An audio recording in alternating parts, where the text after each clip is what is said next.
હાલો હવે જોઈશું દાખલા નંબર 6. ટકાને દશાંશ અપૂર્ણાંકમાં ફેરવો. ટકાને શેમાં ફેરવાના છે? દશાંશ અને અપૂર્ણાંકમાં ફેરવી તેનો અતિ સંક્ષિપ્ત રૂપમાં લખો, સ્વરૂપમાં લખો. તો ચાલો a આ ટકા છે ભાઈ, અપૂર્ણાંકમાં લખવાનું કે દશાંશ અપૂર્ણાંકમાં, એટલે 25/100 થાય. દશાંશ અપૂર્ણાંક શું થાય? 0.25. દશાંશ અપૂર્ણાંક શું થાય? 0.25. આનું અતિ સંક્ષિપ્ત રૂપ શું થાય ભાઈ? 25/100. એટલે આમ લખાય ભાઈ 25 × 1 અને 25 × 4. લાગ્યું? જવાબ શું આવશે? 1/4. આ અતિ સંક્ષિપ્ત રૂપ કહેવાશે. શું કહેવાશે? અતિ સંક્ષિપ્ત રૂપ કહેવાશે. આ શું કહેવાશે? 0.25 દશાંશ અપૂર્ણાંક કહેવાશે. ચાલો બી 150% છે ભાઈ. કેટલા ટકા છે? 150%. ચાલો કરી નાખો. એટલે 150/100 કરો. આ છેદમાં 0 0 ગયા. શું વધશે?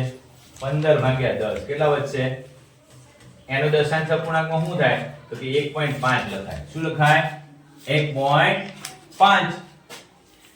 અતિ સંક્ષિપ્ત રૂપમાં 15/10 આપેલું છે. આના અતિ સંક્ષિપ્ત રૂપમાં કેમ લખીશું? તો કે 5 × 3 5 × 2 5 5 ગયું.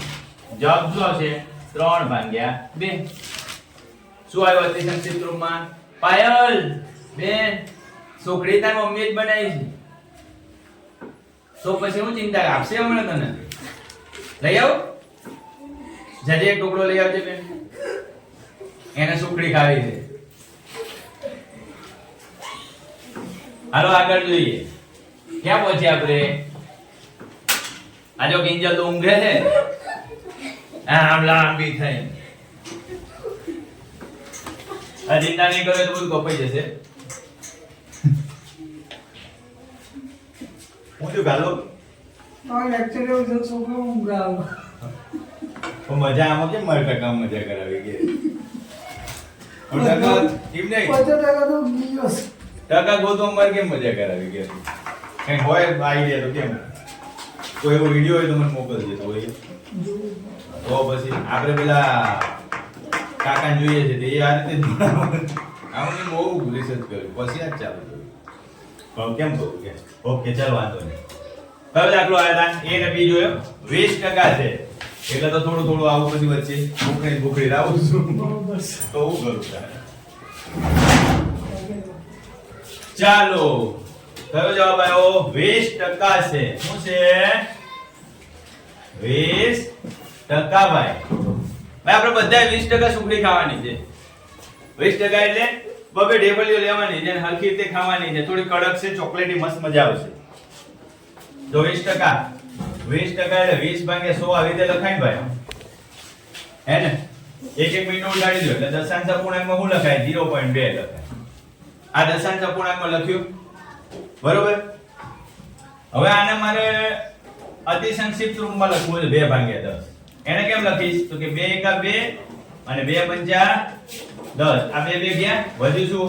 1/5. આ થઈ ગયું અતિ સંક્ષિપ્ત રૂપ. વનિતા બોલતી ને. આના પછીનો દાખલો શું છે? D 5%. શું છે? D બરાબર 5%. ઝડપથી થાય, ફટાફટ થઈ જાય, પણ આપણે એવું ફટાફટ કરવું નથી. જો 5%. 5% એટલે 5/100 લખાય બરોબર. દશાંશ અપૂર્ણાંકમાં આ રીતે લખીશું 0.05. જો અહીંયા બે મીંડા છે ને એટલા માટે મેં બે આંકડા લખ્યા 0.05. પોઈન્ટ પછી બે આંકડા લખ્યા. બે આંકડા નતા થતા તો આગળ 0 મૂકી દીધો, પાછળ ના મૂકતા. પોઈન્ટ પછી પાછળ 0 ની કોઈ વેલ્યુ નથી, એને ગણતરીમાં લેતા નથી. મલ્લિકા મને કે બરોબર. ચાલો હવે 5/100 છે, એના અતિ સંક્ષિપ્ત રૂપમાં લખવાનું છે. કેમ લખાય? તો કે 5 × 5 અને 20 × 100. અંશ અને છેદમાં શું હરખું દેખાય છે? દેખાય હરખું કોઈ? આ પોછડો અને આ પોછડો ગયો, એકડો વધ્યો અને 20. 1/20. આ થઈ ગયો અતિ સંક્ષેપ રૂપ. ચલો આગળ. આજ પૂરું જ કરી દઈએ. કંટાળતા નહીં હો. સરસ મજાનો એક દાખલો આવ્યો. 7મો દાખલો છે છોકરાઓ, ધ્યાન રાખજો. અહીંયા કોઈ કંટાળીને ઊંઘી ના જતા. આ કિંજલ હોઈ ગઈ છે, ઉઠાડો એને. નહીં ઊંઘી? હા, એમ બોલતી રહે. સંજના આવું લખ્યું છે 7મા દાખલામાં, એક શહેરમાં 30% સ્ત્રીઓ, 40% પુરુષો અને બાકીના બાળકો. બાળકો કેટલા ટકા છે? જો ભાઈ, કોઈ પણ શહેર હોય ને, આપણે કોઈ પણ શહેરની વાત કરીએ ને, તો એમાં સ્ત્રીઓ પણ હોય, પુરુષ પણ હોય અને બાળકો હોય. આ બધાય હોય ને. અને થર્ડ જેન્ડર એ હોય, પણ એને નથી ગણવાનું. આ ત્રણની વાત છે. બાળક આ બધા ભેગા થઈને જે શહેરની વસ્તી થાય ને 100% થાય. કેટલા ટકા થાય? બરોબર. એમાં સ્ત્રી અને પુરુષની ટકાવારી આપી દીધી. સ્ત્રીની કેટલી આપી દીધી છે? 30%. અને ભાઈ પુરુષની કેટલી આપી છે? 40%. ટોટલ કેટલી થઈ? તમને 70% વસ્તી સ્ત્રી અને પુરુષની કહી દીધી. 100% વસ્તી હતી છે ને ભાઈ સમીર? 100% વસ્તી છે. 70% કહી દીધું કે સ્ત્રી અને પુરુષના આંકડા આટલા છે. બાળકના આંકડા શોધવાના છે. તો ચાલો 100 માંથી 70 બાદ કરો. કેટલા બાદ કરો? 100 માંથી 70 કેટલા થાય? આ તો 0 0 છે.